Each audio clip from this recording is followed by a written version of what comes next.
Well, now, Jack, this is Ari Ahmad from New Orleans, giving all praises to the Most High Yahweh and His Son, who the world calls Jesus Christ. We know Him in the Hebrew as Yahweh Shah. Once again, we got this clown up, Andrew Jackson.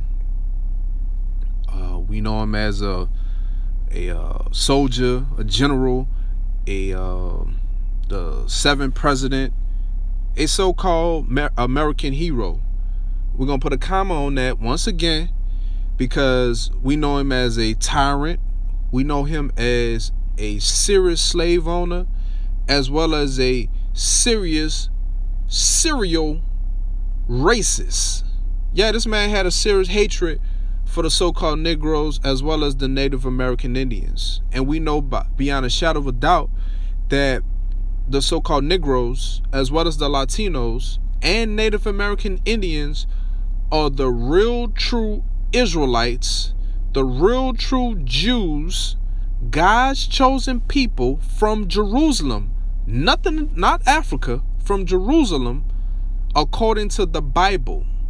We know this as a fact from the historical records as well as the Bible. That's who we are. We're God's chosen people. So get that back to Africa foolishness about your head. Anyway, Andrew Jackson, Donald Trump has likened himself to Andrew Jackson.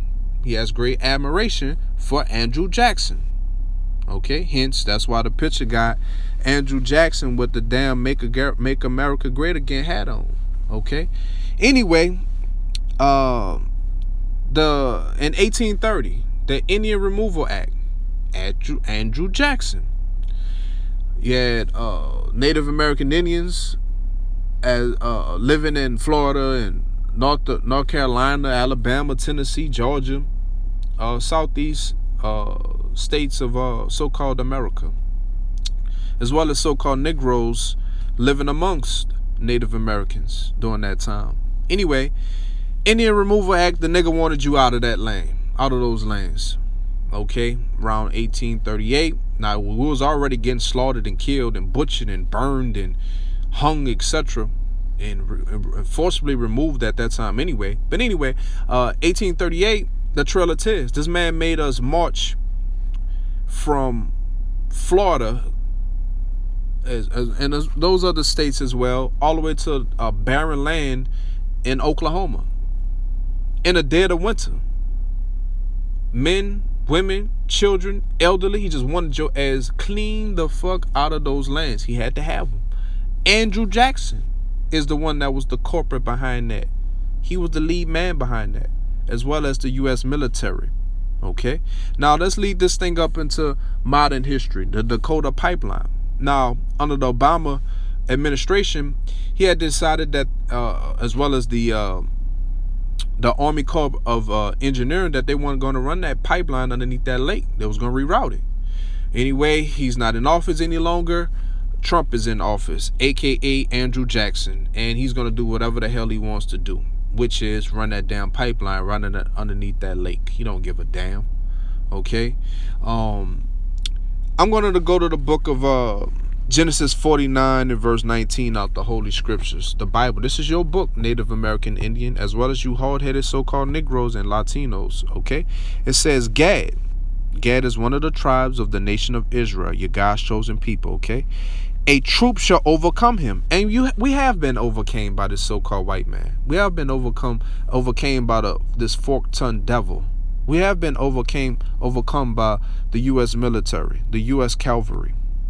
Up until this very day, we have little might and power. What we do have is the truth of this Bible now. We have the prophets that are teaching us the right things, starting with the men of Great Millstone. So you brothers got to start listening and taking heed and taking notes so you can learn this Bible the right way, so the angels could protect you, as well as the one who the world called Jesus Christ. We know him as Yahweh Shah in the ancient Hebrew. It said the troop shall overcome him, but he shall overcome at the last. Okay, so at the end of this thing, we're going to overcome. No matter what takes place, no matter what happens. When Esau, when you come down upon us, the Lord may give those men and women and children spiritual power. You don't know. We don't know yet. But at the end, I know we're going to get spiritual power. At the end, we know the one who the world called Jesus Christ. We know him as Yahweh Shai in the ancient Hebrew, along with the innumerable angels, going to be inside those spaceships. They're going to crack the clouds. And they're going to be shooting concentrated heat. Ain't no aliens in those ships. Those are black men. And they're going to deliver some of us up out of here. And they're going to destroy America. Yeah, that's going to happen. So you brothers out there, you Native American Indians, stay strong. Okay, and trust in the Lord. Start reading and studying this Bible and learn from the men of Great Millstone. So with that, I say shalom.